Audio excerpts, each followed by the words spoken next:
നമസ്കാരം, പുതിയൊരു വീഡിയോയിലേക്ക് എല്ലാവർക്കും സ്വാഗതം.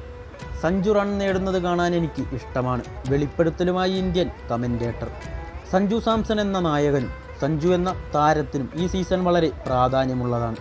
സ്ഥിരതയോടെ മികച്ച പഠനങ്ങൾ നടത്തിയാൽ മാത്രമേ ലോകകപ്പ് ടീമിൽ ഉൾപ്പെടെ ഇടം നേടാൻ സഞ്ജുവിനാകൂ. കൂടാതെ കഴിഞ്ഞ വർഷം കൈവിട്ടുപോയ കിരീടവും സഞ്ജുവിന് തിരിച്ചു പിടിക്കണം. എന്തായാലും ഇതുവരെയുള്ള മത്സരങ്ങൾ മികച്ച പ്രകടനം നടത്താൻ തന്നെ സഞ്ജുവിനായി.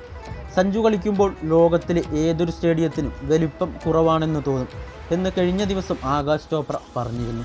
ഇപ്പോൾ മറ്റൊരഭിപ്രായം കൂടി പറഞ്ഞിരിക്കുകയാണ് ചോപ്ര. സഞ്ജുവിന് ഈ സീസണിൽ ഏറ്റവും കൂടുതൽ റൺ നേടുവാൻ വേണ്ടിയുള്ള മാർഗമാണ് ചോപ്ര പറഞ്ഞിരിക്കുന്നത്. നിലവിൽ ടീമിനായി ദേവദത്ത് 3-ാം നമ്പറിൽ ബാറ്റ് ചെയ്യുന്നു. അത് ദേവദത്തിന് നല്ലൊരു കാര്യമാണ്. അദ്ദേഹത്തിനപ്പോൾ കൂടുതൽ റൺസ് നേടുന്നതിനുള്ള അവസരങ്ങളുണ്ട്. എന്നാൽ എൻ്റെ അഭിപ്രായത്തിൽ 3-ാം നമ്പറിൽ സഞ്ജു ഇറങ്ങണം. അങ്ങനെയാകുമ്പോൾ ടീമിന് അതൊന്നുകൂടി ഗുണം ചെയ്യും.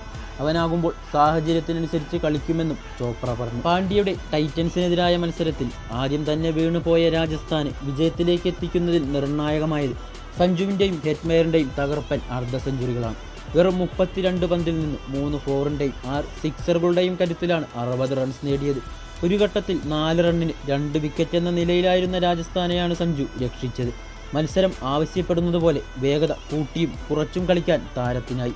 അതിനെല്ലാം അപ്പുറം ലോകോത്തര സ്പിന്നർ റാഷിദ് ഖാനെ തുടരെ 3 സിക്സറുകൾക്ക് സഞ്ജു പായിച്ചതും മത്സരത്തിലെ ഹൈലൈറ്റായി മാറി. വീഡിയോ ഇഷ്ടമായാൽ ലൈക്ക് ചെയ്യാനും ഷെയർ ചെയ്യാനും കൂടുതൽ സ്പോർട്സ് വാർത്തകൾക്കായി ചാനൽ സബ്സ്ക്രൈബ് ചെയ്യാനും മറക്കരുത്. അപ്പോൾ മറ്റൊരു വീഡിയോയുമായി കണ്ടുമുട്ടാം. Good bye.